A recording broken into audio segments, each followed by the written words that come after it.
పట్టుకొని ఉన్న ఆ 24 పెద్దలను ఆ గొర్రె పిల్ల ఎదుట సాగిలపడి ఈ పాత్రలు పరిశుద్ధుల ప్రార్థనలు. చిన్నమాట ప్రార్థన. ప్రేమ కలిగిన తండ్రి, పరిశుద్ధుడు అయిన మా దేవానికి వందనాలు ప్రభువా. ఈ మధ్యాహ్న కాల సమయంలో ఈ పునరుద్ధాన పారాధనలో నేను మేమందరము కలిసి సన్నిధానంలో చేరి ప్రార్థించడానికి, స్తుతించడానికి, నీ వాక్యాన్ని ధ్యానించడానికి మీరు చూపిన ఈ ఉన్నతమైన కృపను బట్టి, అవకాశాన్ని బట్టి అయ్యా యేసయ్యా, దినములు చెడ్డవు కనుక సమయాన్ని పోనీయక సద్వినియోగపరుచుకుంటున్న ఈ కృప కొరకై అయ్యా నిన్ను మేమందరము స్తుతిస్తున్నాం ప్రభువా. నిశ్చయముగా వాక్యమయుడు యేసయ్యా మాతో మీరు మాట్లాడండి. మాకు కావలసిన శ్రేష్టమైన సందేశాన్ని మీరు మాకు దయచేయండి. వినగలిగే చెవులు గ్రహించి ఆత్మను నిబరమైన మనస్సును మాకు అందరికీ దయచేసి మమ్మల్ని అందరిని ఆశీర్వదించమని యేసుక్రీస్తు నామములో ప్రార్థించారు, వేడుకొనుచున్నాము తండ్రి. ఆమేన్. అందరూ చేతులెత్తి స్తోత్రం చెప్పండి. ఎంత గట్టిగా చెప్పగలిగితే అంత గట్టి. హల్లెలూయా. ఆమేన్. ప్రకటన గ్రంథం 5వ అధ్యాయం 8వ వచనాన్ని చదువుకున్నాం. అక్కడ ఈ మార్కులు వ్రాయబడ్డాయి. ఆయన దానిని తీసుకున్నప్పుడు ఆ 4 జీవులను, వీణలను, ధూపద్రవ్యములతో నిండిన సువర్ణ పాత్రలను పట్టుకొని ఉన్న ఆ 24 పెద్దలను ఆ గొర్రె పిల్ల ఎదుట సాగిలపడిరి. ఈ పాత్రలు పరిశుద్ధుల ప్రార్థనలు. ప్రభువైన యేసుక్రీస్తు ప్రభువారు ఈ లోకానికి వచ్చి 33.5 సంవత్సరముల లోకములో జీవించిన కాలములో ఆయన పరిశుద్ధుడిగా, పవిత్రుడిగా, నిర్దోషుడిగా ఈ లోకములో ఎంచబడ్డాడని చెప్పడానికి ఎటువంటి సందేహం కూడా లేదు. యేసు ప్రభువారు ఆయనలో ఉన్న ఏకైక క్వాలిఫికేషన్, లేకపోతే ఆయనలో ఉన్న ప్రత్యేకత ఏంటయ్యా అని అడిగితే ఎవరైనా ఖచ్చితంగా చెప్పవలసిన విషయం ఏంటంటే ఆయనలో ఉన్న పరిశుద్ధతే. దేవునికి స్తోత్రం కలుగునుగా. హల్లెలూయా. ఆయన పరిశుద్ధుడు కనుక ఆయన ఆరాధించే మనమందరం కూడా పరిశుద్ధులుగా మారిపోవాలి. ఎవరైతే పరిశుద్ధులుగా మార్చబడతారో వారిని మాత్రమే ప్రభు పరలోకమును మన కొరకు స్థలమును సిద్ధపరచ వెళ్ళాడు. అయితే ఆయన పరలోకానికి వెళ్ళి స్థలాన్ని సిద్ధపరుస్తూ ఉండగా యోహాను భక్తుని పరదేశులు లేకపోతే పద్మాసు ద్వీపములో యోహాను గారిని పడవేశారు. ఆయన మీద కక్ష కట్టి ఆయన మీద ఏమైనా చంపివేయాలని ఆలోచన చేసి ఒక మారు నూనెలో దింపేశారు, అయినా చావలా. ఒక మారు విశ్వించి చంపుదామని చూశారు, అయినా చావలా. ఇంక అలాగైనా చచ్చిపోవట్లేదని యేసు ప్రభు శిష్యులు ఒక్కడైన యోహాను గారిని తీసుకుని వెళ్ళి పద్మాసు ద్వీపంలో పడవేశారు. పద్మాసు ద్వీపం అంటే ఎలా ఉంటదయ్యారు అని అడిగితే చుట్టూ సముద్రమే, ఒక దివి లాంటిది అనమాట. మనకి తెలుసు నాగాయలంక అనే గ్రామం మనకు తెలుసు. అది చుట్టూ సముద్రం ఉంటది. అదొక దీవిలాగా ఒక ప్రాంతంగా కనిపిస్తూ ఉంటది. మనకి దగ్గరలోనే ఇక చిన్నగలపాలెం ఈ గ్రామాన్ని చూస్తే చుట్టూ చూస్తే కాలువ, సముద్రము నిండు కనిపిస్తూ ఉంటది. అది ఎటు చూసినా సముద్రమే, ఒక ప్రత్యేకంగా ఒక దివిలాగా మనకు కనబడుతుంది. అలాంటి దివిలో పద్మాసు ద్వీపము లేకపోతే పద్మాసు దివి అనే ప్రదేశంలో యోహాను గారిని తీసుకుని వెళ్ళి పడవేసినప్పుడు యోహాను గారు ఆత్మవశుడైపోయాడంత ఆదివారం. దేవునికి స్తోత్రం కలుగునుగాక. హల్లెలూయా. ఆత్మవశుడై దేవుని ఆరాధించడానికి, దేవుని స్తుతించడానికి ఆ రోజు పునరుద్ధాన ఆరాధనను గుర్తుపెట్టుకున్నాడు. ఆయన తీసుకుని వెళ్ళి పడవేసిన దినము కాడి నుండి లెక్కేసుకుంటే ఆ రోజు ఆదివారం అని గుర్తెరిగి ఎవరి వాస్తవానికి తాగడానికి నీళ్లు కానీ, తినడానికి ఆహారం కానీ, అనుభవించడానికి వసతులు కానీ ఏమీ లేవు. చుట్టూ చూస్తే మొత్తం సముద్రపు నీళ్ళే. సముద్రపు నీళ్లు ఉప్పగా ఉంటాయి. తాగడానికి పని చేయవు, తినడానికి ఆహారం లేదు, ఉండడానికి వసతులు లేవు, మాట్లాడడానికి ఏ మనుషులు కూడా ఆయన చుట్టుపక్కల ఎవరు కనిపించట్లేదు. ఆయన ఒక చెరసాలలో పడవేస్తే మనుషులు ఎవరికి కనిపించని ప్రాంతంలో ఆయన పడవేసినప్పుడు యోహాను గారు మాత్రమే ఆత్మవశుడైపోయాడట. ఆయన పరలోకానికి ఎక్కిపోయాడట. చమల గురించి ఒకసారి స్తోత్రం చెప్పండి. గట్టిగా చమల గురించి స్తోత్రం చెప్పాలి. హల్లెలూయా.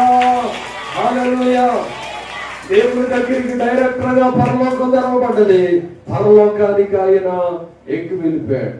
ఈ మాట సామాన్యంగా ఆలోచన చేస్తే అర్థం కాదు, కానీ ఏమండి మనకు కూడా అలాంటి పరిస్థితి ఒకవేళ ఆవరించి ఉన్నప్పుడు మనకు అర్థం అవుతుంది. మాట్లాడే మనుషులు లేనప్పుడు, మనం ఒంటరిగా ఒక గదిలో ఉన్నప్పుడు మనకి త్రాగడానికి కానీ తినడానికి కానీ అక్కడ చూడడానికి కానీ ఏమి చుట్టూ ప్రదేశంలో ఏమి కనపడినప్పుడు ఏమనిపిస్తుందో తెలుసా? చచ్చిపోతే బాగుండు అని అనిపిస్తుంది.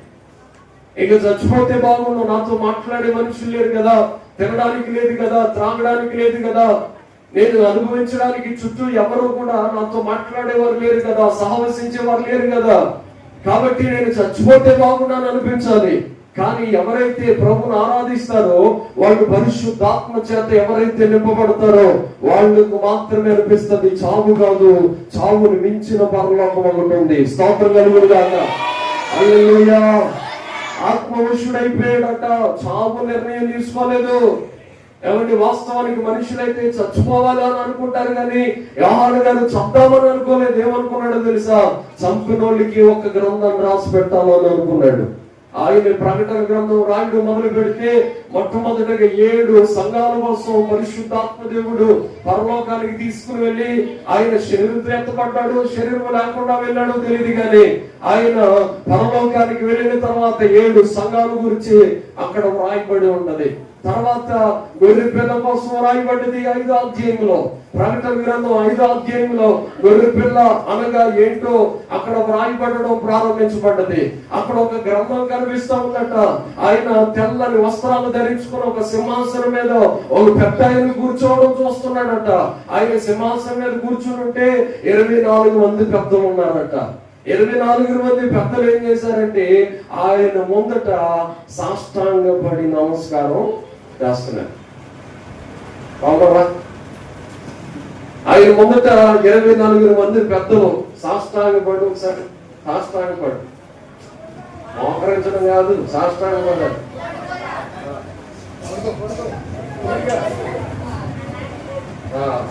సాష్టాంగపడడం అంటే ఇదన్నమాట, మీకు చూపించడం కోసం. ఈ ఆదికి అయిపోయింది, దేవుని స్తోత్రం. అయిపోయిందంటే నీకు అయిపోతుంది అన్నమాట. కాబట్టి 24 మంది పెద్దలు ఏం చేస్తున్నారంట?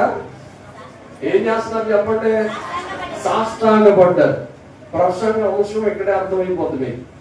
24 మంది పెద్దలు సాష్టాంగపడి ఎవరి గ్రంథాలు విప్పడానికి ఎవరు యోగ్యులా అని చూస్తూ ఉంటే ఒక గొర్రె పిల్ల లాంటి ఒక వ్యక్తి అక్కడ కనబడుతున్నాడు.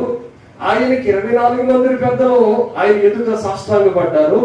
వాళ్ళట దేవునికి స్తోత్రం అని చెబుతూ ఉన్నారట. స్తోత్రం చెప్పండి అందరూ. హల్లెలూయా, హల్లెలూయా.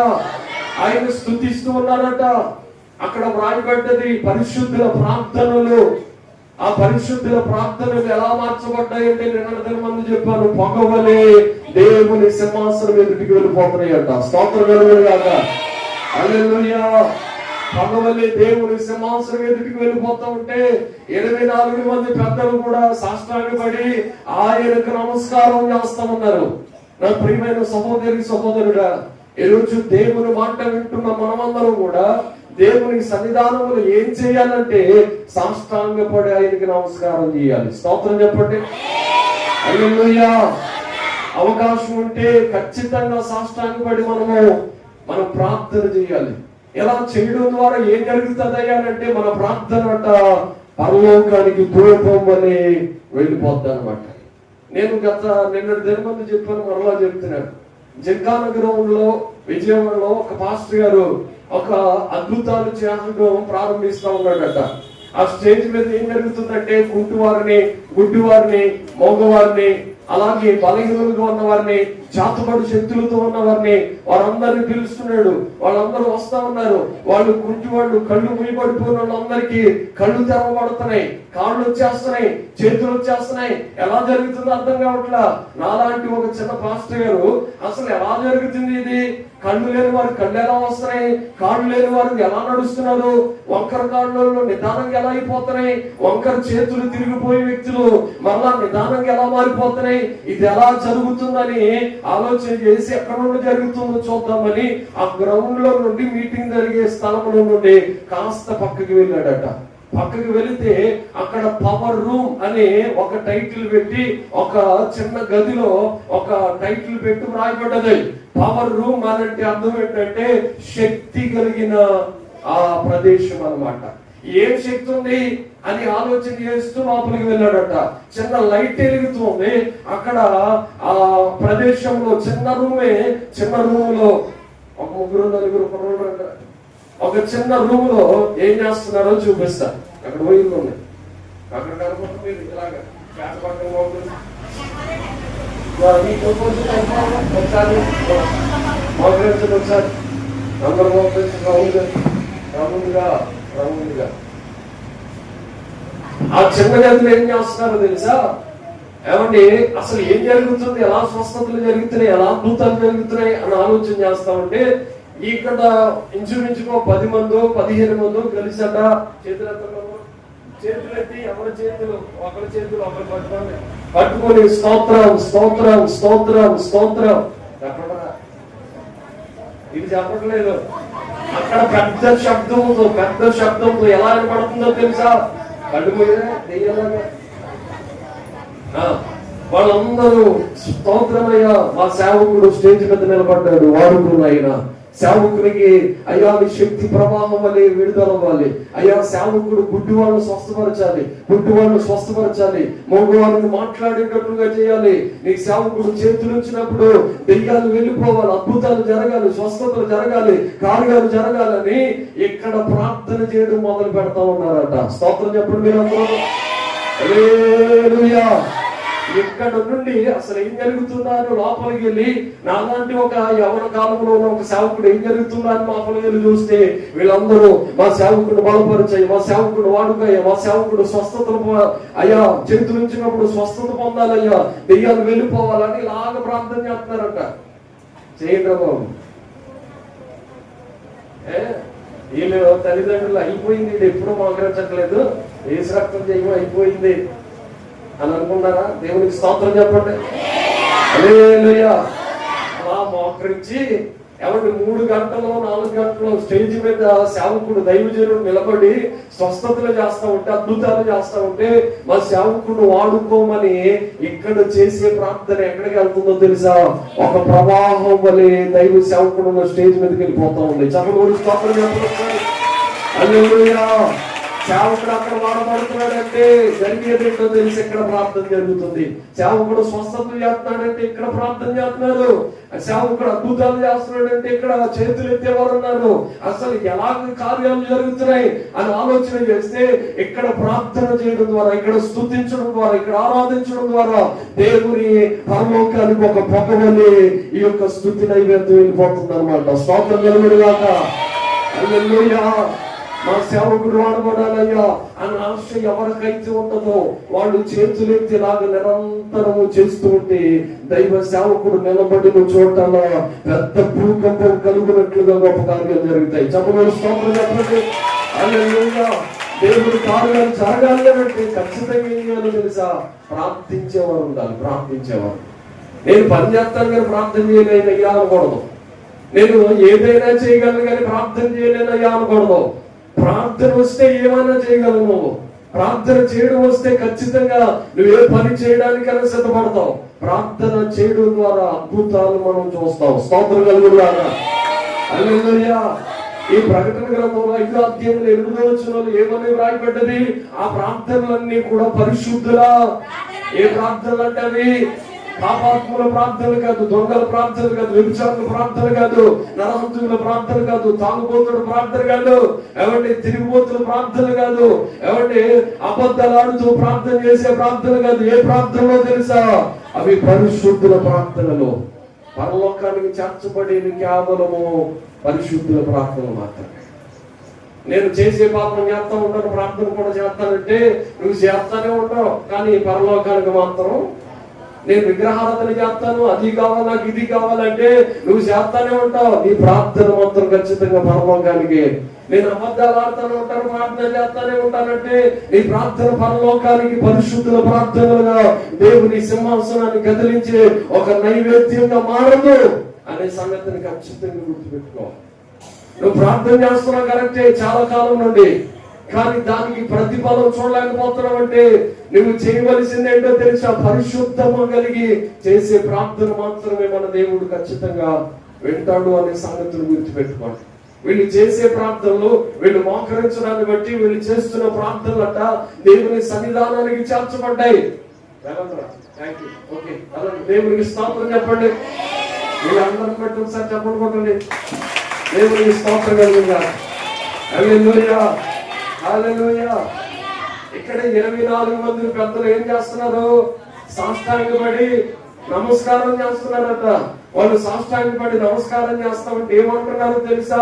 గొర్రె పిల్లకి మహిమాలు చెప్తా ఉన్నారు. యెషయా గ్రంథం 53వ అధ్యాయం చదవండి. ఆ గొర్రె పిల్ల ఎవరు అక్కడ వ్రాయబడి ఉంటుంది. యెషయా గ్రంథం 53వ అధ్యాయం 6వ వచనం. యెషయా గ్రంథం 53:6.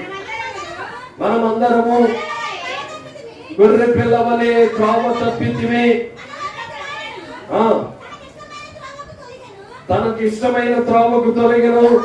యెహోవా మనందరి దోషమును ఆయన మీద మోపెను. అతడు దౌర్జన్యమునందును బాధింపబడినను అతడు నోరు తెరవలేదట.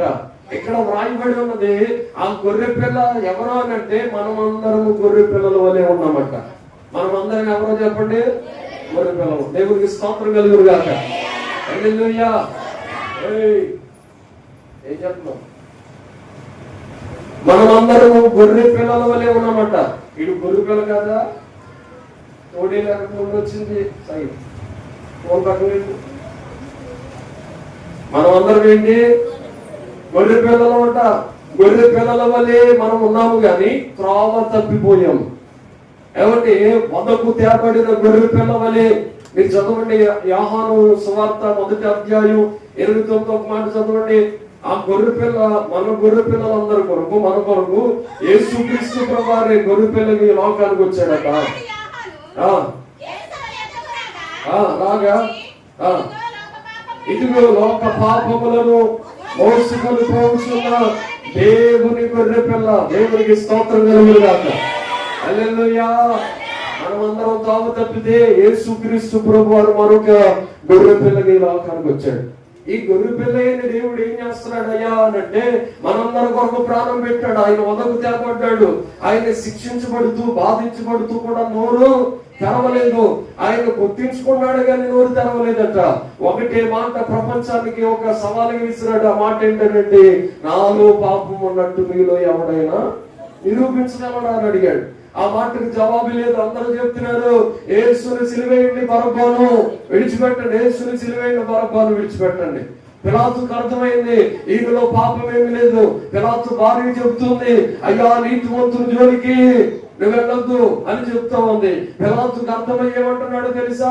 అయ్యా ఇదిగో దొంగ లేకపోతే నరహంతకుడా లేకపోతే మరొకటి ఖైదీని మనం యారా అని పిలవచ్చు. కానీ ఆయన అంటున్నాడు నువ్వేమన్నా చెప్పుకుంటావా?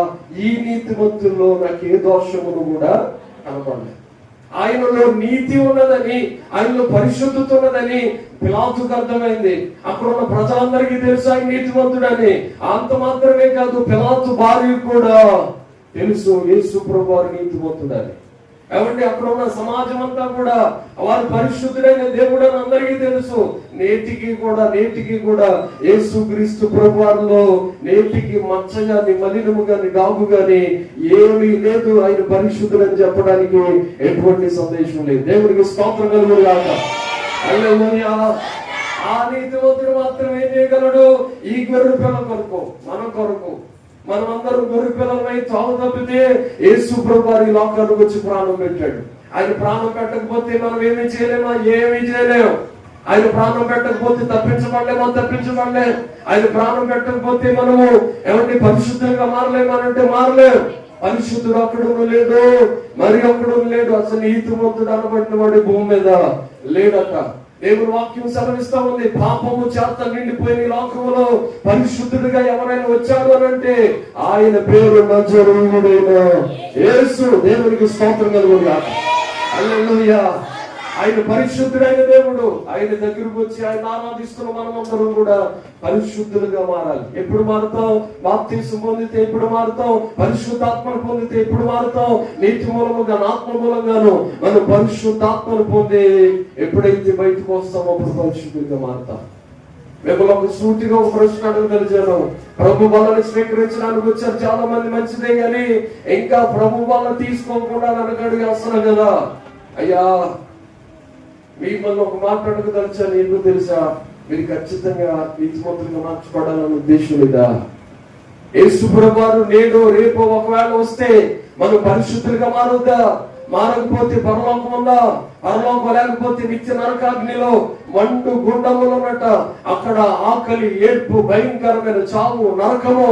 దాన్ని తప్పించి వాడు ఎవ్వడు కూడా భూమి మీద అధికారం లేదు.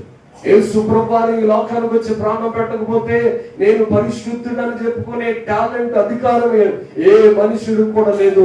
మేమందరం పరిశుద్ధులమని చెప్పుకోవడానికి గల కారణం ఏంటో తెలుసా? ఆయన గొర్రె పిల్లలు ఈ లోకానికి వచ్చి ప్రాణం పెట్టాడు కనుక. దేవునికి స్తోత్రం కలుగా. హల్లెలూయా. చెప్పండి దగ్గరికి హల్లెలూయా, హల్లెలూయా. ఇప్పుడు వీళ్ళు ఏం చేశారంటే ఆ గొర్రె పిల్ల ఎదుట, ఆ గొర్రె పిల్ల ఎదుట సాగిలపడి సాష్టాంగపడి నమస్కారం చేశారట. ఇప్పుడు చదవండి ఒకసారి సాగిలపడు. ప్రకటన గ్రంథం 5:12 చదవండి. ప్రకటన గ్రంథం నన్ను పట్టుకోలే. ప్రకటన గ్రంథం 5:12. వారు గొర్రె వధింపబడిన గొర్రె పిల్ల శక్తియు, ఐశ్వర్యమును, జ్ఞానమును, బలమును, ఘనతయు, మహిమయు, స్తోత్రమును పొందనర్హుడని గొప్ప శబ్దముతో, స్వరముతో చెప్పిరి. దేవునికి స్తోత్రం కలుగును గాక. హల్లెలూయా, హల్లెలూయా, హల్లెలూయా. ఇక్కడ ఏమని రాయబడ్డదంటే ఆ గొర్రె పిల్ల ఎదుట సాగిలపడిన 24 మంది పెద్దలు ఏమన్నారో తెలుసా? ఆయన ఎలాంటి దేవుడంట? వధింపబడిన గొర్రె పిల్ల శక్తియు. చెప్పండి, మొట్టమొదటిది ఏంటంట? శక్తియు. రెండవది ఐశ్వర్యము. మూడవది జ్ఞానము. నాలుగవది బలము. ఐదవది ఘనతయు. ఆరవది మహిమయు. ఏడవది స్తోత్రము. మొత్తం ఎన్ని క్వాలిఫికేషన్స్? 7 ఉన్నాయి. ఏమంటే ఆయన పొందనర్హుడని. ఎందుకు సాగిలు పడిన వాళ్ళకి ఏంటి ఉపయోగం? ఎందుకు సాగిలు పడ్డారు 24 మంది పెద్దలు అనంటే వాళ్ళు చెప్తున్న మాట ఏంటో తెలుసా? ఆయనలో ఏమున్నదనంటే మొట్టమొదటిగా శక్తి ఉంది. ఒకవేళ నీవు దేవుని సన్నిధిలో సాగిలు పడితే నీకు కూడా ఆయన ఇచ్చే ఉపయోగము, ఉపకారం ఏంటనంటే ఆయన శక్తి లేని వారికి శక్తిని ఇస్తాడు. దేవునికి స్తోత్రం కలుగును గాక. హల్లెలూయా.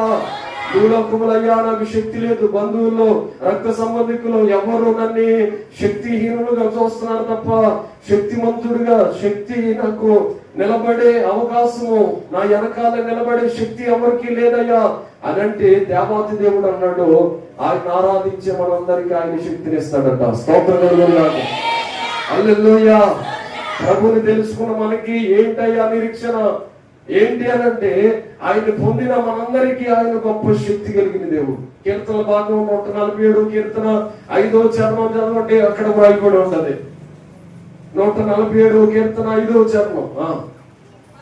మన ప్రభువు గొప్పవాడు, ఆయన అధిక శక్తి గలవాడు, ఆయన జ్ఞానానికి మించి లేదు. ఏమంటున్నాడు కీర్తనగారుడు? ఆయన అధిక శక్తి కలిగిన వాడు. దేవునికి స్తోత్రం కలుగును గాక. హల్లెలూయా. ఏమంటే శక్తి లేదా? శక్తి కురిగిపోయిందా? అయితే దేవుని సన్నిధిలో ఎలాగ సాష్టాంగ పడితేనట శక్తి లేని వారికి ఆయన ఆటోమేటిక్ గా శక్తిని ఇస్తాడు. దేవునికి స్తోత్రం చెప్పండి. హల్లెలూయా. సాగిలి పడితే నాకు వచ్చే ఉపయోగం ఏంటంటే శక్తిని దేవుడు ఇస్తాడు. ఎందుకు ఆయన అలాగే ఇస్తున్నాడంటే ఆయన శక్తివంతుడు కాబట్టి. రెండవది ఆయనలో ఉన్న గొప్ప క్వాలిఫికేషన్స్, ఐశ్వర్యం ఇస్తాడంట. దేవునికి స్తోత్రం కలుగును గాక. హల్లెలూయా. ఒకవేళ మన జీవితంలో ఐశ్వర్యం లేకపోతే ఆయన ఏమిస్తాడు తెలుసా? ఐశ్వర్యం ఇస్తాడు, ఐశ్వర్యం ఇస్తాడు. మొట్టమొదటిగా శక్తి కోసం చెప్పాలంటే ఎవరి యోహాను గారు ఏమని మాట్లాడతాడు? ఆయన యోర్దాను నదిలో బాప్తీసం తీసుకురావడానికి వస్తున్నప్పుడు ఏమని చెప్తాడు తెలుసా? ఇదిగో నా వెనకాల వచ్చి చూడవాడు నాకంటే శక్తిమంతుడు, శక్తిమంతుడు. ఆయన నాకంటే గొప్పవాడు, ఆయన చెప్పుల వారి పుట్టుకైనను నాకు శక్తి లేదని చెప్పాడు. యేసు ప్రభువు అంత శక్తిమంతుడా? నిజమే. ఆయనలో ఉన్న శక్తి ఏంటో తెలుసా? మరణపు సమాధి కూడా ఆయన్ని ఏమాత్రము ఆపు చేయలేకపోయింది. ఎవరిని చెరసాల పునాదులు ఆపు చేయలేకపోయినాయి. మరణపు ముళ్ళు అందరినీ భయపెడితే మరణాన్ని భయపెట్టి మహనీయుడిగా గెలిచిన మహోన్నతుడైన దేవుడు మనం ఆరాధిస్తున్న ప్రభు అయిన యేసుక్రీస్తు. చెప్పలు పెడితే ఒకసారి స్తోత్రం చెప్పండి. హల్లెలూయా.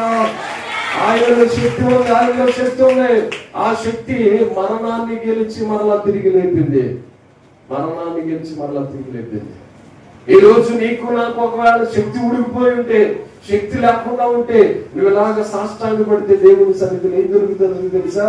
ఆయన శక్తిని ఇస్తాడు. దేని నుండి శక్తిని ఇస్తాడు? ఒకవేళ భూలోకంలో మనకి శక్తి లేకపోయినా మనకి శక్తిని ఇస్తాడు. దానితో పాటుగా మరణించిన తర్వాత సమాధిని గెలిచే శక్తిని ఇస్తాడు ఆయన. స్తోత్రం కలుగును గాక. హల్లెలూయా. ఏమంటే పండు ముసలుగా అయిపోయిన కూడా సమాధిలో భద్రం చేస్తారు. ఎందుకో తెలుసా? యేసు ప్రభువు వారు వచ్చిన తర్వాత ఆవిడ పండు ముసలుగా ఉన్న ఆ శరీరము కాదు, ఆయనకి శక్తి కలిగిన శరీరాన్ని దేవుడు ఇస్తాడు. మహిమ కలిగిన శరీరాన్ని ఆయన ఇస్తాడు.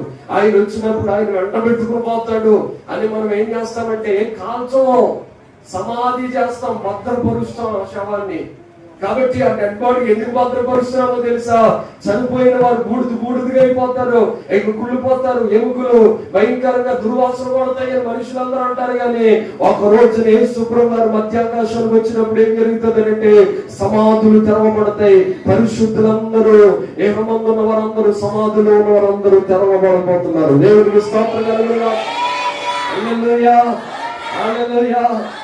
ఒకవేళ నీ ఇంటి వారు ఎవరైనా చనిపోయినా, ఎవరి నీ చుట్టాలు బంధువులు ఎవరు చనిపోయినా, ఒకవేళ నీ అన్న, నీ సహోదరుడు, స్నేహితుడు ఎవరైనా చనిపోయినా, వాళ్ళు కూడా దేవుని శక్తితో ఏం చేస్తాడంటే ఆయన లేకపోతున్నాడు.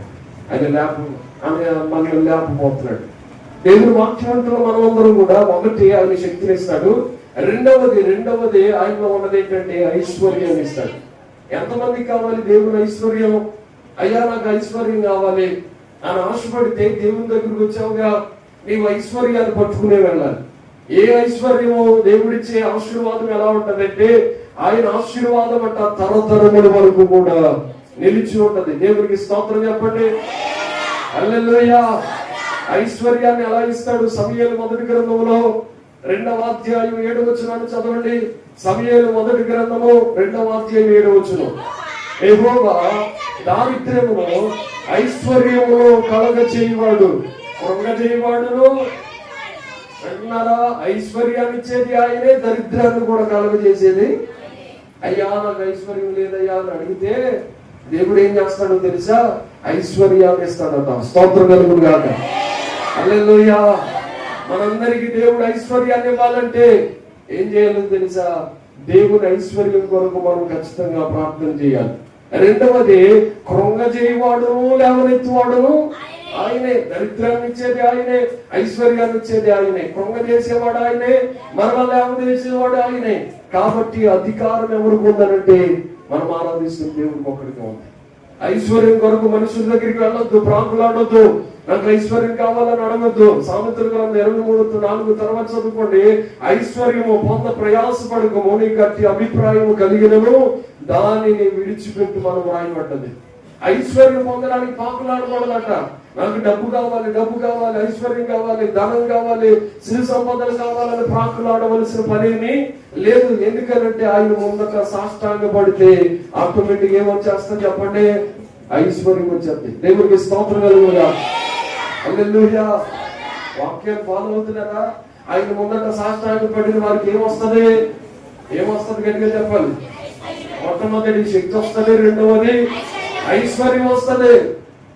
కాబట్టి ఎవరి దగ్గరికి వెళ్ళి చేయి చాపంసాలు, ప్రాంకులాడంసాలు అడగాల్సిన పని లేదు. ఒకవేళ ఇబ్బందుల్లో ఉంటే, కష్టాల్లో ఉంటే, నీ కష్టాలను కూడా తొలగించి ఆయన దరిద్రం నుండి లేవనెత్తగలిగిన దేవుడు ఆయన. కాబట్టి ఆయన పొందుకున్న మనము ఆయన ఎదుట సాష్టాంగ పడితే ఆయన ఐశ్వర్యాన్ని ఇస్తాడు. మూడవది ఆయనలో ఉన్న క్వాలిఫికేషన్ ఏంటంటే జ్ఞానాన్ని ఇస్తాడు. ఆయన ఏమిస్తాడు చెప్పండి? జ్ఞానం ఒకవేళ అయ్యా నాకు జ్ఞానం లేదు, నేను జ్ఞానము లేకుండా ఉండిపోయానంటే దేవుని సన్నిధిలో అడగండి మీరు. ఆయన ఈ లోక జ్ఞానముకు మించిన జ్ఞానాన్ని ఆయన ఇస్తాడు. ఆ జ్ఞానమే సొలొమోనుకి ఇచ్చాడు. సొలొమోను మహా జ్ఞానవంతుడిగా పిలువబడ్డాడు. కాబట్టి అలాంటి జ్ఞానం కూడా మనకు కూడా కావాలి అంటే లోకములో మనం అందరినీ ఆయన జ్ఞానవంతులుగా చేస్తాడు. దేవునికి స్తోత్రం కలుగుగాక. హల్లెలూయా. నాలుగవది బలాన్ని ఇస్తాడు ఆయన. సాగిలు పడే వారికి వచ్చే ఉపకారం ఏంటంటే నాలుగవది బలం ఇస్తాడు ఆయన. మనందరికీ తెలుసు కదా, యెషయా గ్రంథం 9:6 చదువుతాం, ఆయన బలవంతుడైన దేవుడు అని వ్రాయబడ్డది. కాబట్టి ఆ బలవంతుడైన దేవుని దగ్గరకు వస్తే బలం లేక కృంగిపోయిన దీన స్థితిని చూసి ఆయన బలవంతుడుగా ఆయన చేస్తాడు. ఒక రోజున ఒక భయంకరమైన రక్తస్రావం కలిగిన స్త్రీ ఆయన దగ్గరకు వచ్చింది. ఆయన దగ్గరకు వచ్చి ఆయన వస్త్రాన్ని ముట్టుకుంటే చాలు అనుకుంది. విశ్వాసం చేత ఆయన దాటి వెళ్ళిపోతా ఉంటే వస్త్రాన్ని ముట్టుకుందట. జరిగినది ఏంటంటే ఆయన నిలబడిపోయాట. నన్ను ఎవరో టచ్ చేశారు అని అంటే పేతురు వాళ్ళందరూ కలిసి అంటున్నారయ్యా, ఎంతమందిలో అందరూ మీద పడతా ఉంటే నేను ఎవరు టచ్ చేస్తారయ్యా, టచ్ చేశారని మరలా మీరు అడుగుతారేంటి అని అంటూ ఉంటే ఏం జరిగిందో తెలుసా? అక్కడ నాలో నుండి ప్రభావము ఏమంటున్నాడు ఆయన, నాలో నుండి ప్రభావం ఏదో బయలు వెడలు వెళ్ళిపోయింది. కాబట్టి నాకు అర్థమవుతుంది, నన్ను ఎవరో మామూలుగా టచ్ చేయడం కాదు, విశ్వాసంతో టచ్ చేశారు. వాళ్ళు ఎవరో నాకు తెలియాలంటే ఆయన ఆగిపోయి చూస్తూ ఉంటే ఆవిడ గడగడలాడుతూ చాలా తీవ్రంగా ఆయన ముందు సాష్టాంగపడి అని ఒక వార్తలో ఆయన ముందు సాష్టాంగపడ్డదట, సాగిలు పడ్డదట. అయ్యా నేనేనయ్యా తల్లిని అని ఆయన ముందుకు వచ్చి ఆయన ముందు మోకరించి సాష్టాంగపడి ఇలాగా సాష్టాంగపడి అడుగుతుంది, అయ్యా నేను బాగైతే చాలు అయినా అని అడుగుతుంది. దేవునికి స్తోత్రం కలుగుగాక. హల్లెలూయా. ఆయన ఎదుట సాష్టాంగపడే వారికి ఆయన ఆటోమేటిక్ గా బలహీనులను బలవంతులుగా మనం ఆరాధిస్తున్న దేవుడు చేస్తాడు. ఒకవేళ బలహీనురాలుగా అయిపోయేవా, నీ కుటుంబం నేను బలహీనురాలుగా చేయడానికి ఒకవేళ ఇబ్బందికరంగా మార్చిందా, బలహీనుల్ని బలపరిచే దేవుడు ఆయన. వాక్యమును యాకోబుకు తెలియజేసిన వాడనే, వాక్యమును యాకోబుకు తెలియ వాడనే, వారి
ఆయన బలము లేని వారికి బలాన్ని ఇస్తాడు ఆయన. ఎందుకంటే మనం ఆరాధిస్తున్న దేవుడు బలవంతుడైన ఆయన బలం ముందు లోకమే బలము కూడా పనిచేయదు. అందుకనే చాతబడి శక్తులు, ప్రతి బాణామతి చల్లనితనము, ఏది అపవిత్రమైన కార్యాలు ఏది కూడా యేసు నామములో వంగిపోవలసిందే. స్తోత్రం కలుగును గాక.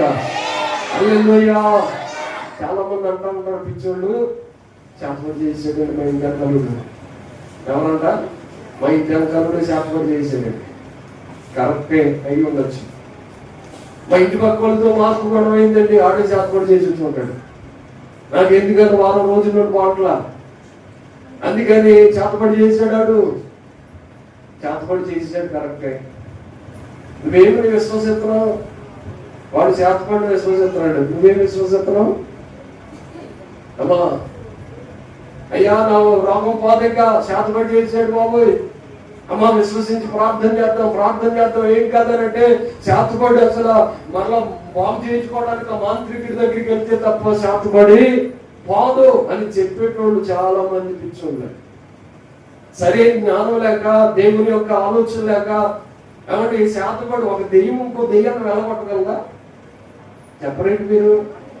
చేతపడి చేసేవాడు పెద్ద దెయ్యం, ఆ దెయ్యం ఇంకో దెయ్యాన్ని వెళ్ళగొట్టగలదా? దెయ్యాన్ని వెళ్ళగొట్టేది ఎవరు? దేవుడు ఒక్కడే కదా. కాబట్టి ఆయన దగ్గరకు వస్తే ఏం జరుగుతుంది అంటే, అన్ని నామముల కన్నా బలమైన నామం యేసయ్య నామం. ఏ చేతబడి శక్తులు ఏం చేసుకున్నా గానీ యేసయ్య నామం ఎదుట చల్లా చెదురైపోవాల్సింది. చెప్పవలసి స్తోత్రం చెప్పవచ్చు. హల్లెలూయా, హల్లెలూయా. మన ఇంటి పక్క వాళ్ళు, ఇంటి వాళ్ళు, అక్కడ ఉన్న వాళ్ళు, ఎక్కడ ఉన్న వాళ్ళు, మనకి శత్రువులు ఎవరు ఏం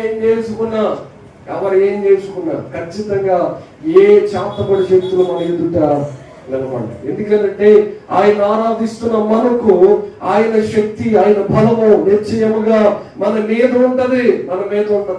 ఒకవేళ బలహీనులుగా మనం చేయొచ్చు, ఇబ్బంది పెట్టొచ్చు కొన్ని రోజులు, కానీ ఏ ప్రభావము కూడా ఆయన ప్రభావం ఎదుట నిలబడలేదు. దేవునికి స్తోత్రం కలుగును గాక.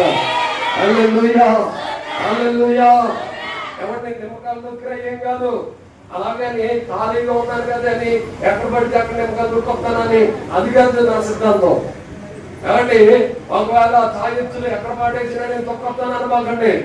ఖాళీగా ఉండి అటు గాలిగా తిరుగుతూ లోకంలో ఏమండి అటు ఇటు సాతాను తిరిగాడట, అలా తిరుగుతూ నేనేదో ఒకటి తొక్కొస్తానండి స్వస్థపరచండి అంటే కాదు.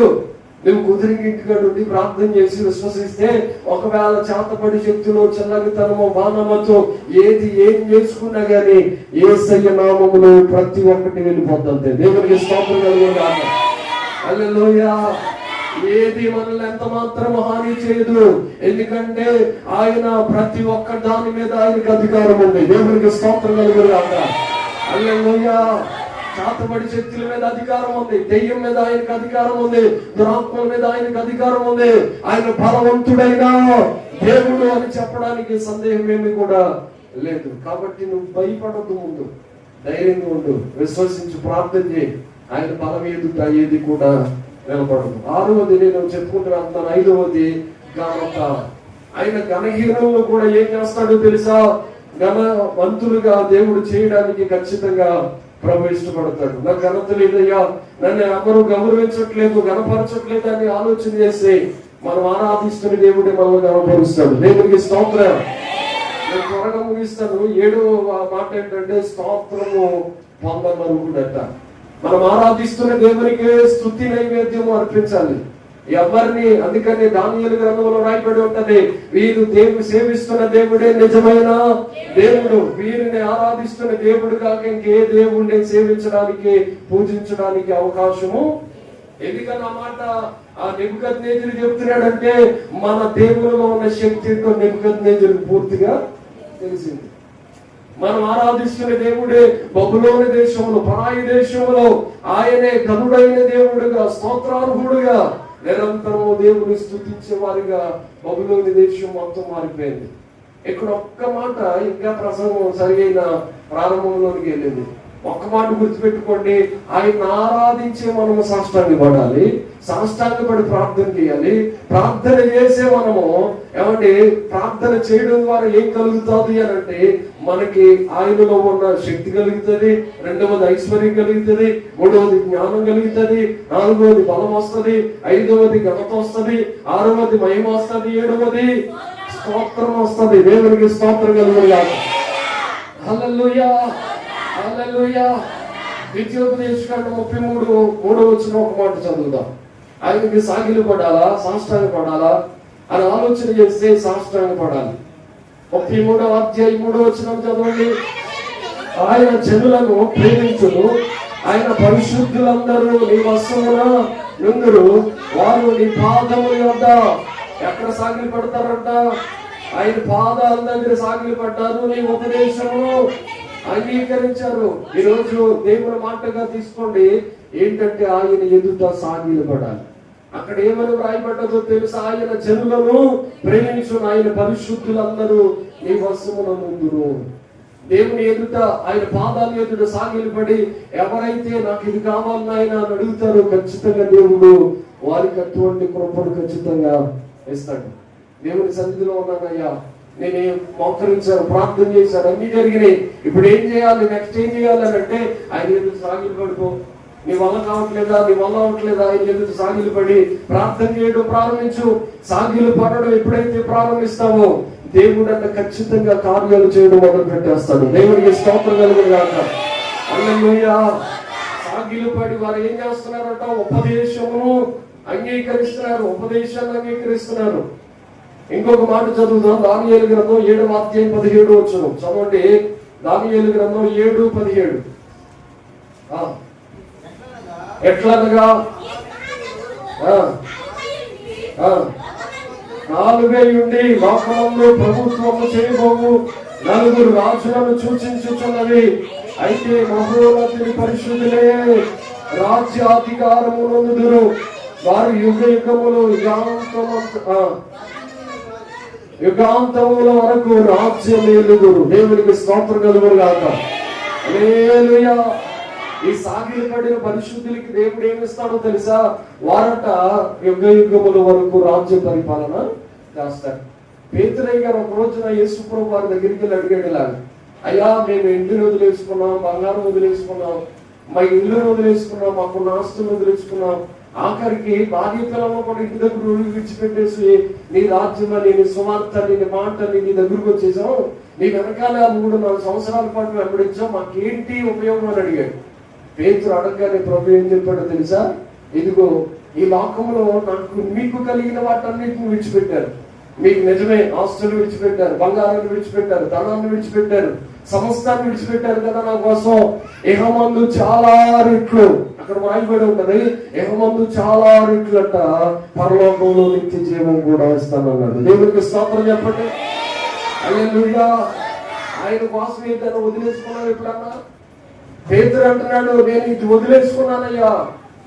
వదులుకున్నవారు అడిగే ప్రశ్న ఏంటో తెలుసా? నేను వదులుకున్నాను నీకోసం, నాకేమిస్తాను ఆయన అంటే, ఒకవేళ నేను అంటున్నాను, నీ జీవితంలో పాపాన్ని వదిలేసుకున్నావా? నీ జీవితంలో ఒకవేళ లాభపడే విషయం ఏదైనా నీ దగ్గరకు వచ్చినా కానీ దాన్ని వదిలేసుకున్నావా? దేవుని కొరకు ఏమంటే వడ్డీ వ్యాపారం వదిలేసావా? లేకపోతే లోక సంబంధమైన ఆచారం వదిలేసావా? దేవుని దగ్గరకు వచ్చిన తర్వాత నేను ఇది వదిలేసుకున్నానయ్యా అని నువ్వేమన్నా చెప్పగలవా? ఒక ఆవిడ మందిరములో దేవుని వాక్యం చెప్తూ మందిరం కట్టడం కోసం మీరేమన్నా సహకరించండి అంటే, పాస్టర్ గారు ఒక ఆవిడ శ్రీకాకుళం దగ్గర ఆవిడ దగ్గర ఏమీ లేవు, ఇంటి దగ్గరికి వెళ్తే ఏమీ లేవని ఆలోచన చేసి ఉన్న 2 కిడ్నీలు ఉంటాయి. ఎవరికన్నా 2 ఉంటాయా? 4 ఎత్తుకుంటారు ఎవరన్నా? 2 అమ్మ మీకు ఏమన్నా 4 ఉంటాయా? అనేలో 2 2 ఉంటాయి కదా. ఆవిడకి ఏమని ఆలోచన వచ్చిందో తెలీదు. ఆవిడ ఆలోచన పాస్టర్ గారు చెప్పలా, మందిరం కట్టదాము, మీరు ఏదైనా సహకరించండి అని చెప్తే 2 కిడ్నీలు ఉన్న ఆవిడ 1 కిడ్నీ అమ్మేసి 10 లక్షలు పట్టుకొచ్చి అలా ఇచ్చిందట. ఆయనకి ఏం అర్థం కాల పాస్టర్ గారికి. కానుక తీసుకున్నాడు, ప్రార్థన చేశాడు, మందిరం వరకు ప్రభువా మందిర అవసరతలని తీర్చబడాలని, అది తల్లి అవసరతలు తీర్చబడాలని ప్రార్థన చేసి ఆమె అన్నాడు. ఆవిడ వెళ్ళిపోయింది. వెళ్ళిపోయిన తర్వాత పాస్టర్ గారు కనుక్కోవడం ప్రారంభించాడు. ఈ తల్లికి ఇన్ని లక్షలు ఎలా వచ్చినాయి, ఎక్కడి నుండి వచ్చినాయి, ఒకవేళ దొంగతనం ఏమన్నా ఇలాంటివి ఏమైనా జరిగినాయా అని ఆలోచన చేస్తే, పొలం నన్ను అమ్మిందానంటే అక్కడ ఉన్న సహోదరుడు చెప్తున్నాడు, అయ్యా ఆవిడ పొలాలు ఏమి, ఆవిడ దగ్గర ఏమీ లేదు, చిల్లు దవ్వలేదు. మరి ఎలా వచ్చింది నాకు కూడా అర్థం కాలేదు. మీకు కనుక్కుని చెప్తానాగయ్య అని 2 రోజుల తర్వాత ఆ సహోదరుడు వచ్చి ఆయన చెప్తూ ఉన్నాడు అన్న మాస్టర్ గారి, అయ్యా ఆవిడకున్న 2 కిడ్నీలు 1 కిడ్నీ అనేసి. ఏమి సమర్పణ అంటే నిజంగా దేవుని కొరకు వదులుకోవడం అంటే చెప్తున్నాను. మిమ్మల్ని అలాగే చేయమని కాదు నా ఉద్దేశం. కానీ దేవుని కొరకు వదులుకోవడం అంటే ఆ తల్లికి ఎంత వైరాగ్యమో, ఎంత ప్రేమో, దేవుణ్ణి ప్రేమించడం అంటే ఎంత ఇష్టంగా మారిపోయిందో. కాబట్టి 2 ఉన్న ఆ కిడ్నీలు ఒకటి అమ్మేస్తే సర్లే కొంతకాలంలో బ్రతుకుతారులే అనే ఉద్దేశం కలిగి ఒక కిడ్నీ అమ్మి 10 లక్షలు పట్టుకుని వచ్చిందంట. మన బ్రతుకెట్టి ఏమన్నా వదిలేసావా దేవుని కొరకు? నీ బ్రతికెట్టుకుని ఏమన్నా వదులుకున్నావా దేవుని కొరకు? ఆదివారం ప్రార్థనని వదిలేస్తావు, వ్యాపారాన్ని వదలవే. ఆదివారం దేవుని మందిరాన్నైనా, శనివారం దేవుని మందిరాన్ని వదిలేస్తావు, కానీ నీ యొక్క కిరాయిని వదులుకోవే. శనివారం దేవుని మందిరాన్ని వదిలేస్తావు, కానీ నీకు వచ్చే లాభాన్ని, నీకు వచ్చే జీతాన్ని వదులుకోవే. కాబట్టి మనం ఏమైనా మన జీవితంలో దేవుని కొరకు వదిలేసుకున్నామా? ఏమన్నా వదులుకున్నావా? ఒకసారి ఆలోచించే. చర్చికి వచ్చినప్పుడు మోటార్లు చదువుకుని అన్ని దోసుకెళ్ళిపోతామని వస్తాం, కానీ మందిరంలో నేనే ఒక సాక్షిగా వాడబడాలి, నేనే పూర్తిగా దేవునికి సరెండర్ అయిపోవాలి, నేనే మొత్తానికి ఆయనకు కానుకగా మారిపోవాలి అనుకున్న దైవజనులు ఎంతో మంది బహుబలంగా ఈ రోజుకి పరిచయంలో వాడబడుతూనే ఉన్నారు. చెప్పకూడదు. ఒకసారి స్తోత్రం చెప్పండి. హల్లెలూయా, హల్లెలూయా. నువ్వు దేవుని కొరకు నీ ప్రేమను వదిలేవా? నువ్వు దేవుని కొరకు నీ డబ్బును వదిలేవా? దేవుని కొరకు నీ ఆస్తులు వదులుకున్నావా? దేవుని కొరకు నీకు వచ్చే సుఖాన్ని వదులుకున్నావా? లాభాన్ని వదులుకున్నావా? ఏం వదులుకున్నావయ్యా దేవుని కొరకు? నాకు దేవుడు అంటే ప్రేమ, దేవుని ఎదురు సాష్టాంగ పడతాను చెప్తావు కదా. దేవుని కొరకు నీ త్రాపును వదిలేసావా? దేవుని కొరకు నీకు వచ్చే లాభాన్ని ఏదైనా వదిలేసావా? వడ్డీ వ్యాపారం వదిలేసావా? ఏం వదిలేవు దేవుని కొరకు? ఆదివారం ప్రభు బలాన్ని తెలిసినా కానీ వచ్చే 600-1000 రూపాయలు జీతాన్ని కూడా వదులు పెట్టకుండా పరుగులు ఎత్తేస్తున్నావే. నువ్వు దేవుని కొరకు వదులుకుంటావా? ఏలియాని కాకుల ద్వారా పోషించలేదు కదా దేవుడు? చెప్పండి, కాదా అవునా? మరి మనం పోషిస్తాడన్న విశ్వాసం నీకు లేదే? దేవుని కొరకు ఏం సమర్పణ చేసి ఏం వదులుకున్నావు? ఈ బంగారం వదిలేసావా? ఇలా చెప్పాలి అంటే చాలా విషయాలు ఉన్నాయి, కట్ చేస్తున్నాయి నేను ఎక్కడికక్కడ. దేవుని కొరకు మనం ఏదో ఒకటి వదులుకొని దేవుని రాజ్యం ఎదుట సాష్టాంగ పడితే, పేతురయ్య అంటున్నాడు, అయ్యా మాకు ఏం కలుగుతుందయ్యా? ఇన్ని వదిలేసుకున్నాం, వచ్చే లాభాన్ని వదిలేసుకున్నాం. ఒకసారి విస్తారమైన చేపలు అంటే చేపలు వదిలేసుకున్నాను, వెంబడించాను, చేపలు వదిలేసాను అక్కడ. ఏంటయ్యా మాకు ఉపయోగం అని అంటే ఆయనతో అంటున్నాడు ప్రభు, ఈ లోకంలో నువ్వేమైతే వదిలావో ఇక ముందు చాలా రేట్లు అంట. చెప్పలు గురించి ఒకసారి స్తోత్రం చెప్పండి. హల్లెలూయా, హల్లెలూయా. ఇక ముందు చాలా రేట్లు అంటే 100 రూపాయలు దేవుని కొరకు వదిలితే కాబట్టి చాలా రేట్లు అంటే ఎంత అనుకోవచ్చు? 1000 రూపాయలా, 10,000, 1,00,000 రూపాయలా? ఒక మాటతో చెప్పాలంటే ఎన్ని కోట్లు కూడా లెక్కలేదు. చాలా రేట్లు అంటే అసలు దానికి సంఖ్య నెంబర్ ఎంత అని చెప్పలేము మనం. కాబట్టి పేతురయ్య గారు అన్ని వదులుకొని చెప్తున్నాడు, నేను దేవుని కొరకు ఇన్ని వదిలేసుకున్నాను. ఇక ముందు చాలా రెట్లు, దానితో పాటుగా నిత్య జీవంలో 12 సింహాసనాలు ఆయన పక్కనే ఉంటాయి మాకు. ఆయనతో కలిసి మేము రాజ్య పరిపాలన ఏం చేస్తారంటే, ఇప్పుడు సాగిపడిన వాళ్ళందరూ ఆ రోజున ఏం చేస్తారో తెలుసా? ఒక్కొక్కరు భూమి మీద అందరికి తీర్పు తెచ్చిపోతా ఉన్నాడు. స్తోత్రం కలుగుగాక. హల్లెలూయా. ఈ రోజున సాగిలి పడ్డావే, ప్రార్థనకు వచ్చావే, ప్రార్థన చేస్తున్నావే, ఎంతకాలం చేసే నీ ప్రార్థనలో దేవుడిస్తున్న ఉపయోగం, ఆశీర్వాదం ఏంటంటే నువ్వు సాగిలి పడి నీకు ఎన్నో వదులుకున్నావు కదమ్మా. నీకు కావలసిన లాభాలను కూడా పక్కన పెట్టేసావు కదమ్మా. నీకు వచ్చే ఉపయోగాలన్నీ పక్కన పెట్టావు కదా, నీ జీతాన్ని పక్కన పెట్టావు, నీ ఆస్తులు పక్కన పెట్టావు, వడ్డీ వ్యాపారాన్ని పక్కన పెట్టేసావు, నీకు వచ్చే సమస్తాన్ని పక్కన పెట్టావు, విడిచిపెట్టావు కదా. ఇక ముందు చాలా రెట్లతో పాటు పరలోకంలో నువ్వే పరిపాలన చేయబోతున్నావు. కాబట్టి దేవుడు అలా కూర్చుంటేనట, తండ్రి అలా కూర్చుంటే కుమారుని ఎలాగైతే చక్కబెడతారో అలాగంట సమస్తాన్ని మనమే చక్కబెట్టబోతున్నాం. స్తోత్రం కలుగును గాక. హల్లెలూయా. ఊరికే వచ్చేద్దా సింహాసనం? ఏమంటే సింహాసనం కావాలంటారు కానీ సింహాసనం కావాలా వద్దా? ఏమంటే ఏంటో తంట అన్నట్టుగా చూస్తున్నారు మీరు అందరూ. సింహాసనం కావాలని పక్కన మరి ఏం వదులుకున్నాం? నేనేమో వదులుకోగానండి సింహాసనం మార్పించి రెండు చేంజ్ చేసి బంగారు సింహాసనం ప్రభు పేరట మరి ఆదివారం కూడా పనికి వెళ్తూ ఉంటానండి. మరి దేవుడు నన్ను ఆశీర్వదించి ఐశ్వర్యం కనుక శక్తి బలము అవన్నీ స్తోత్రం అన్ని నాకు ఇచ్చేస్తానండి. జేబులు వేసుకుని వెళ్ళిపోతానండి. మూట చాలండి నాకు, చాలు. దాంతో పాటుగా సింహాసనం కూడా ఇచ్చేస్తే అందరికి నువ్వు పాపం చేసి వెళ్ళరా, నువ్వు నీతిమంతుడు ఉన్నావు, ఎలాగెళ్ళు అని చెప్పేస్తానండి. అందరికి తీర్పు తీర్పు కూర్చుంటానండి. చాలా మంది పిచ్చోళ్ళు ఏం చేస్తున్నారు తెలుసా? ఆయనకి సింహాసనం ఇవ్వాలని సింహాసనాన్ని తయారు చేసి పెట్టేస్తున్నారు చర్చిలో. చెంగర పనులు అయ్యాను బుద్ధి లేని పనులు. కాబట్టి ఆయన సింహాసనం మీద ఈ లోకంలో ఉండే చైర్స్ మీద సింహాసనం మీద ఆయన కూర్చోడు. ఆయనే మన వరకు సింహాసనం అయిపోతున్నాడు పరలోకంలో. చప్పుడు స్తోత్రం చెప్పుకుంటున్నారు. హల్లెలూయా, హల్లెలూయా. ఎవరైతే సమర్పణ కలిగి సేవ చేస్తూ నిజాయితీగా యథార్థంగా పరిశుద్ధంగా ఎవరైతే వారికున్న సమస్తాన్ని వదిలేసుకున్నారో వారి కొరకే దేవుడు సింహాసనం అయిపోతున్నాడు. నువ్వేం చేసేది జగ సింహాసనం? ఆయన నాలో కూర్చోవడం. కాబట్టి దేవుడు ఆత్మస్వరూపుగా దిగి వస్తాడు అంతేగాని దానిలో ఆయన ఉండడు. ఆయనకి సింహాసనాలు అవసరంలా. ఆయనే పరలోకంలో నీ కొరకు నా కొరకు సింహాసనం తయారు చేస్తున్నాడు. అది కావాలంటే వదులుకోవాల్సింది మేము వదులుకోవాలనుకుంటున్నాం. దేవుడు వాక్యంలో నుండి కొన్ని విషయాల నుంచి జ్ఞాపకం చేస్తాను. కీర్తన గ్రంథం 106 చదవండి. 16వ కీర్తన. అక్కడ దేవుని సేవకులు వ్యతిరేకంగా ఒక పని జరిగింది. 106వ కీర్తన 16వ. వారు తమ దండు పాదములో మోషే యందును యెహోవాకు ప్రతిష్ఠితుడైన అహరోను యందును 106:16 అహరోను యందును అసూయ పడేది. చాలండి.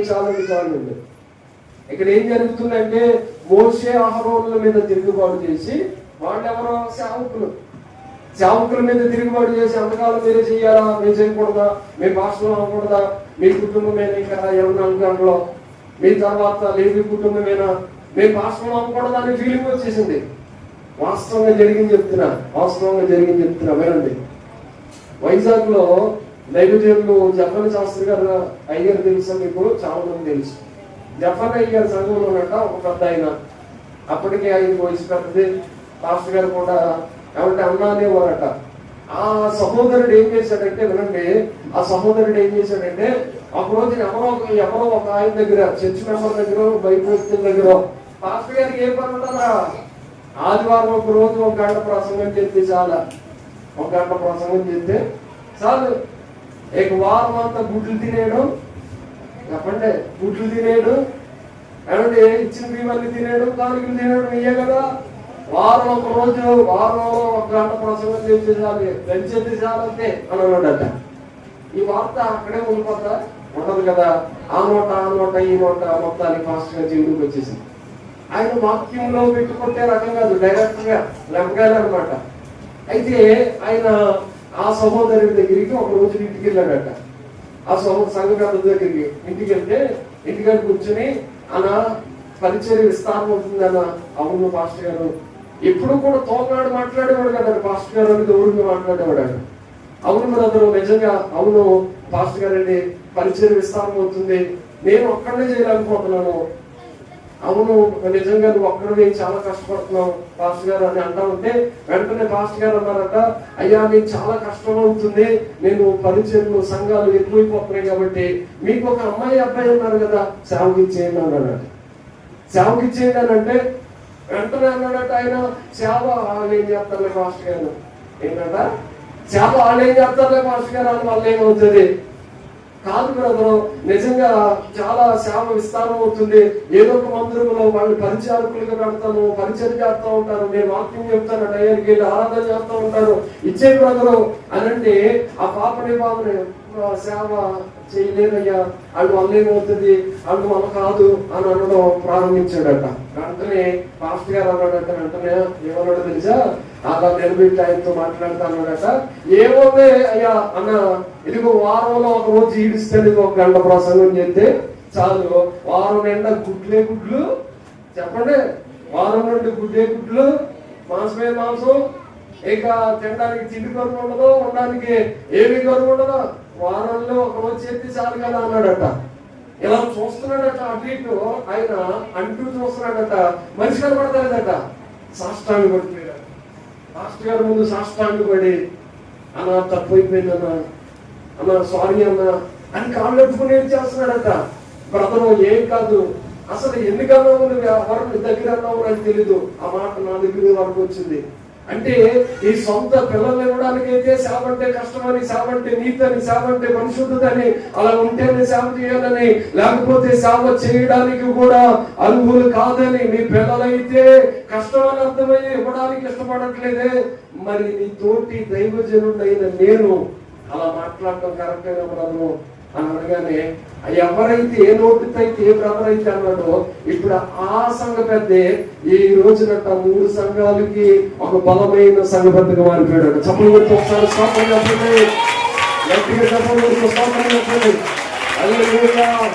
ఇప్పుడు ఆ దైవజనుడికి ఆ సంఘంలోనే ఒక మెయిన్ స్తంభంగా మారిపోయాడట. ఒకప్పుడు సేవ అంటే చులకనగా మాట్లాడే వ్యక్తి, సేవ అంటే ఏదో ఆకతాయితనంగా మాట్లాడేసిన వ్యక్తి ఇప్పుడు సంఘంలో ఒక బలమైన స్తంభంగా మారి పరిచయం చేయడం మొదలు పెట్టాడట. నన్ను మీరు అనుకున్నట్లుగా సేవ అంటే అంత ఈజీ కాదు. సేవ అంటే ఏదో చదువుకుని 4 ముక్కలు బైబిల్ చదివితే చాలు చెప్పవచ్చు అనుకునే తీరి కాదు. సేవ అంటే చాలా మంది ఆకతాయితనంగా ఏదో ఆట విడుపుగా చేసే సేవ కాదు. సేవలో చాలా వదులుకోవాల్సిన చాలా ఉంటాయి. సేవలో సమర్పణ చాలా ప్రాముఖ్యం, సేవలో ప్రార్థన చాలా ప్రాముఖ్యం, సేవలో చాలా కష్టతరమైన పరిస్థితులు ఎదురవుతాయి. కాబట్టి సేవ అంటే ఏదో నామమాత్రంగా చేసే సేవలు నామమాత్రంగానే ఉండొచ్చు, కానీ ఒక సమర్పణతో చేసే సేవ మాత్రం ఎప్పటికెప్పుడు వర్ధిల్లుతూనే ఉండదు. చప్పుడు స్తోత్రం చెప్పాలి. కాబట్టి మన సమర్పణ బట్టి దేవుడిచ్చే ఆశీర్వాదం కూడా అంత ఉన్నతంగా ఉంటుంది. ఈ రోజున మిమ్మల్ని కూడా అహరోను ఆ యొక్క మోషే మీద తిరుగుబాటు చేసి, మేము చేయలేమా, మేము పాస్టర్ కాలేమా, మేము కూడా అయిపోతాం అని ముందుకు వచ్చేసారు. ఏం జరిగిందో తెలుసా, నేల నెర విడిచి, ఏం జరిగిందంట, నేల నెర విడిచి వేసి. కొంతమందికి పాస్టర్ దగ్గర ఎంత చులకనగా మాట్లాడడం, సేవకులంటే అంత అసలు కనీస అవగాహన లేకుండా మాట్లాడుతూ ఉంటారు. వీడికి జాబ్ వచ్చినప్పటికి, వీడికి ఒక మంచి బండి వచ్చినప్పటికి, ఒక కారు కొన్నప్పటికి, ఒక ఇల్లు కట్టినప్పటికి, ఒక పొలం కొన్నప్పటికి, ఒక ఎకరం పొలం ఉంటే చాలు అసలు పాస్టర్ గారు ముందే పిచ్చి పిచ్చి మాటలు మాట్లాడేస్తూ ఉంటారు. నేను అంటున్నాను, సేవకుడు అంటే నీతో పాటు ఉండే వ్యక్తి కాదు, ఆయన దేవుడితో పాటు ఉండే వ్యక్తి. ఒక మాట చెప్పిన, ఒక రోజున యూనిఫామ్ ధరించుకుని ఆయన ఇన్సెట్ చేసుకుని ఒక కాఫీ యూనిఫామ్ వేసుకుని చెన్నైలో వడ్డిస్తా ఉన్నాడు. సాంబార్ దగ్గర వడ్డిస్తా ఉంటే పాస్టర్ గారు భోజనం చేయడానికి ప్లేట్ తీసుకుని వెళ్ళాడు. ప్లేట్ తీసుకుని వెళ్తే అక్కడ రైస్ వేయించుకున్నాడు. ఒక్కటే ఉంటది, సాంబార్ ఉంటుంది, చట్నీ ఉంటది. ఆ రైస్ ఎత్తుకుని సాంబార్ వేయించుకుని చట్నీ వేసుకున్నాడట. సాంబార్ వేయించుకున్నప్పుడు చూసాడట, ఎవరో పోలీస్ ఆఫీసర్ లా ఉన్నాడు ఆయన అని అనుకుని ఆయన చూస్తూ వెళ్ళిపోయాడట. వెళ్ళి పక్కకి వెళ్ళి అమౌంట్తో పక్కన బ్రదర్ని అడిగాడట, బ్రదర్ ఏ సంఘానికి వెళ్తావు? ఈ చర్చికి వస్తాను, సభకు వచ్చాం కదా, ఆ యొక్క సాంబార్ వడ్డిస్తున్నాడు చూడు, ఆ పోలీస్ ఆఫీసర్ లా కనబడుతున్నాడే, పోలీస్ ఆఫీసరేనా లేకపోతే ఏదైనా చిన్న గెటప్ వేసుకున్నాడు? ఆయన కాదయ్యా, నిజంగా పోలీస్ ఆఫీసరే, ఆయన డీజీపీకి స్థాయి అయ్యా, ఆయనకు వచ్చే జీతం ఎంతో తెలుసా, నెలకి 4,50,000 రూపాయలు. దేవుడికి స్తోత్రం చెప్పవచ్చు. ఆయన స్థాయి ఏంటో తెలుసా? డీజీపీ స్థాయి అయింది. ఆయన అంత ఉన్నతమైన స్థాయిలో హోదాలో ఉండి కూడా ఏం చేస్తున్నాడో తెలుసా? 4,50,000 రూపాయలు జీతాన్ని తీసుకుంటూ కూడా సాంబార్ వండుతున్నాడు. ఏం వండుతున్నాడు? మనమైతే యూనిఫామ్ చూసుకుని రక్తం చేయడం అసలు చెప్పకూడదు కానీ అది నీకు పడాయి అసలు భూమి ఆకాశానికి మధ్యలో ఉంటుంది అన్నమాట. నువ్వే పోలీస్ ఆఫీసర్ అయితే, నువ్వే ఎస్సీ పోస్ట్ ఇస్తే తట్టుకోగలమా నేను? హలో బ్రదర్, తట్టుకోగలమా? అందుకనే కదా దేవుడు ఏమి ఇవ్వట్లేదు నీకు. అంత డీజీపీ స్థాయిలో ఉన్న ఒక బలమైన ఏమంటే పోలీస్ ఆఫీసర్ చేస్తున్న పని ఏంటో తెలుసా? సాంబార్ వ్యవస్థ అందరికి పరిచయం చేస్తున్నాడు. దానితో పాటుగా ఎంగిల్ ఇస్తర్లు పాడేసేస్తారు చూడండి, ఆ యూనిఫామ్ తోనే ఎంగిల్ ఇస్తర్లు పట్టుకెళ్ళి దేశాల్లో వేస్తున్నాడట. మన స్థాయి అంతా అసలు దేవుడి సన్నిధిలో మనం ఎందుకని తగ్గించుకోవట్లా? వాళ్ళు 24 మంది పెద్దలు ఇక్కడ భూలోకములు ఉండేవారు కాదు, వాళ్ళు పరలోకములు ఉన్న స్థానం వాళ్ళది. వాళ్ళ స్థానము 24 సింహాసనాలు ఉన్నాయి, కిరీటాలు ఉన్నాయి, చాపులు కెరుపులు నిత్యము పరిశుద్ధుడు పరిశుద్ధుడని ఆరాధిస్తూ ఉన్నారు. 24 మంది పెద్దలకి ఏమీ తక్కువ కాలేదు. కానీ వాళ్ళు ఏం చెప్తున్నారు తెలుసా? వాళ్ళు కిరీటాలు కూడా నేలను పెట్టి అయ్యానికి స్తోత్రం అని చెప్తున్నారట. స్తోత్రం కలుగుగాక. హల్లెలూయా, హల్లెలూయా. దేవుడు అంత స్థాయికి నేను తీసుకెళ్తే నువ్వు తగ్గించుకుంటావా, హెచ్చించుకుంటావా? దేవుడు కూడా నేను అంత స్థాయికి, నీ బిడ్డలు అంత స్థాయికి తీసుకుని వెళ్తే నీ బిడ్డలు సరైన క్రమంలో ఉంటారా, లేకపోతే ఇంకా గర్విష్ఠులు అయిపోతారా? చాలా మంది నాశనం చేసేది ఈ రోజులో గర్వమే. ఏమంటే నాశనానికి ముందు నడిచేది ఏంటో తెలుసా? గర్వమే.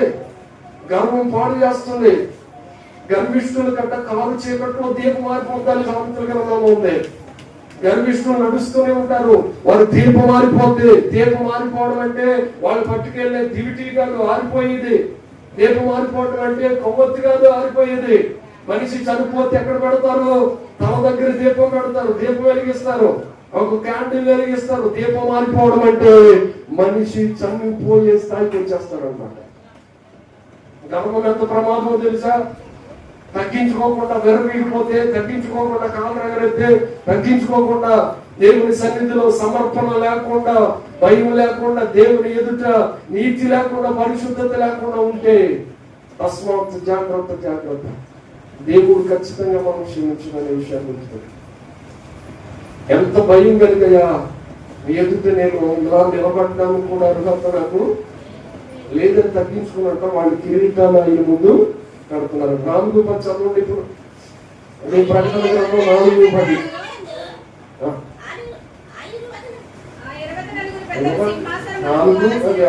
అదే ఆ 24 పెద్దలు సింహాసనములను ఆసీనులైన వారి ఎదుట సాగిలపడి యుగ యుగములు జీవించుచున్న వారికి నమస్కారము చేస్తూ, ఆ ప్రభువా మా దేవా, నీకు సమస్తమును సృష్టించినవి నీ చిత్తమును బట్టి అవి ఉండెను, దానిని బట్టి సృష్టింపబడెను గనుక నీవే మహిమ ఘనత ప్రభావములు పొంద నరుహుడమని చెప్పుచు ఈ మాట అండర్లైన్ చేసుకుని తమ కిరీటములు ఆ సింహాసనములు ఎదుట ఎక్కడ వేస్తున్నారట? ఆయన ఎదుట సాగిల పడుతున్నారు. మళ్ళా కిరీటాలు కూడా పెట్టేస్తున్నారట, కిరీటాలు వేస్తున్నారట. కాబట్టి సాగిలు పడి కిరీటాలు వేయడం అంటే ఒకసారి సాగిలు పడి చూపించాలి. కిరీటాలు వేయడం అంటే ఒక రాజుగారి కిరీటం పెట్టుకుంటాడు కదా, ఆ కిరీటం వేయడం అంటే ఇలాగా ఆలోచించు. తల మీద కిరీటం ఉందనుకో, అది తీసి ఇలా పాడేసినట్టు పాడే ఒకసారి. అప్పుడు కిరీటం ఏం చేయబడుతుంది? కిరీటం ఎవరి కాళ్ళ దగ్గర ఉంటది? దేవుడి కాళ్ళ దగ్గర ఉంటది. అవును కదా? ఇప్పుడు కిరీటం ముఖ్యమా, ప్రభు ముఖ్యమంటే ఎవరు ముఖ్యమని చెప్తున్నాడు ఈయన పెద్ద ఆయన? ఎవరు ముఖ్యమో ఆయనకి? కిరీటం కాదు. కిరీటము కాబట్టి బైబిల్ గ్రంథంలో నీతి కిరీటం ఉంది, జీవ కిరీటం ఉంది, ఆత్మ కిరీటం ఉంది. ఈ కిరీటాలన్నీ కనబడుస్తాయి కదా. ఈ కిరీటాల్లో కిరీటం తీసంట దేవుని ఎదుట సాష్టాంగపడి వాళ్ళు విసరపడుతున్నారు. దయానికి స్తోత్రం అని. స్తోత్రం చెప్పండి దగ్గరగా. హల్లెలూయా. ఏమండి, పదవి నాకు అవసరం లేదయ్యా, ఈ కిరీటాలు నాకు అవసరం లేదయ్యా, ఈ హోదా నాకు అవసరం లేదయ్యా, నువ్వుంటే నాకు. అందుకని పాడుతాం కదా, నీవుంటే నాకు యేసయ్యా,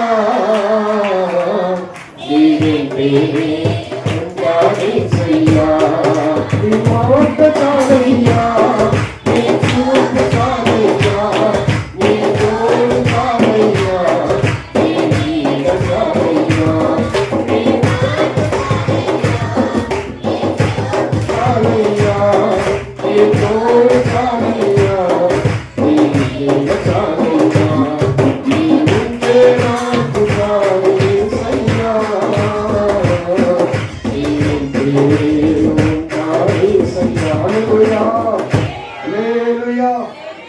కిరీటాలు, అయ్యా కిరీటము వేయడం అంటే తగ్గింపు జీవితానికి సాదృశ్యం. వాళ్ళు గర్విష్టం మొత్తం కింద పెట్టేసి ఒక మాట అన్నారు, అయ్యా ఈ కిరీటం నాకు అవసరం లేదు, కానీ నువ్వు నాకు చాలు ప్రభువా, నువ్వు నాకు ఉంటే చాలు అయ్యా. నాకు అధికారం వాక్యం ఉండొచ్చు, కానీ అధికారము కంటే పై అధికారము నువ్వు నాయనా. దేవునికి స్తోత్రం కలుగును గాక. హల్లెలూయా. లోకాసు వార్త 17-16 చదువులో ఒక మాట ముగించుకుందాం. లోకాసు వార్త 17:16 గొప్ప శబ్దముతో దేవుని మహిమ పరచుచు తిరిగి వచ్చి ఆయనకు కృతజ్ఞతాస్తుతులు చెల్లించుచు ఆయన పాదముల యొద్ద సాగిలపడెను. వాడు సమరయుడు. దేవునికి స్తోత్రం కలుగును గాక. హల్లెలూయా. ఇక్కడ 10 మంది కుష్ఠరోగులు ఉన్నారు. 10 మందిని దేవుడు ఏం చేశాడంటే బాగు చేశాడట. 10 మందిని దేవుడు బాగు చేస్తే 10 మంది వెళ్ళిపోయారు, కానీ ఒక్కడ మాత్రమే బాగు. మళ్ళీ ఏం చెప్తున్నాడు తెలుసా? అయ్యా నేను బాగయ్యానని వచ్చి ఆయన పాదాలు ఎదుట సాష్టాంగపడి నమస్కారం చేస్తున్నాడు. తమ్మండికి ఏమయ్యారు అడిగాడు ఆయన. మిగతా వారు ఎక్కడ అడిగితే మిగతా వారు అందరూ స్వస్థత పొందేసి ఏమైపోయారు, మళ్ళా తిరిగి బ్యాక్ ఇంటికి వెళ్ళిపోయారు అన్నమాట. కానీ స్వస్థత పొందిన వాడికి కృతజ్ఞత పూర్వకంగా చేస్తున్న పని ఏంటంటే, నేను యేసునందే విశ్వసిస్తున్నాను కాబట్టి నా కిరీటము, నాకు నా ఉపయోగాలన్నీ కూడా యేసయ్య ఎదుట సాగిలు పడతానని యేసయ్య ఎదుట సాగిలు పడిపోయాడట. ఇప్పుడు ప్రభువుకి ఇష్టడైన కుష్ఠరోగి ఎవరు ఇష్టడైన కుష్ఠరోగి? 10 మందిలో ఒక్కరు మాత్రమే. మిగతా 90 దేవునికి ఇష్టమా? ఏంటంటే స్వస్థత పొందేసి అక్కడ నుండి అక్కడ చూసుకున్నారు పని.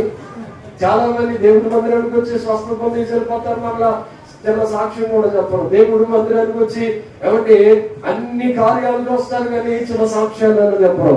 సాక్ష్యం చెప్పడం అంటే ఎలాగో చెప్తున్నాడు తెలుసా? ఆయన సాగిలు పడి నమస్కరించి అయ్యా నీకే స్తోత్రం అయ్యా అని చెప్తున్నాడు. దేవునికి స్తోత్రం కలుగును గాక.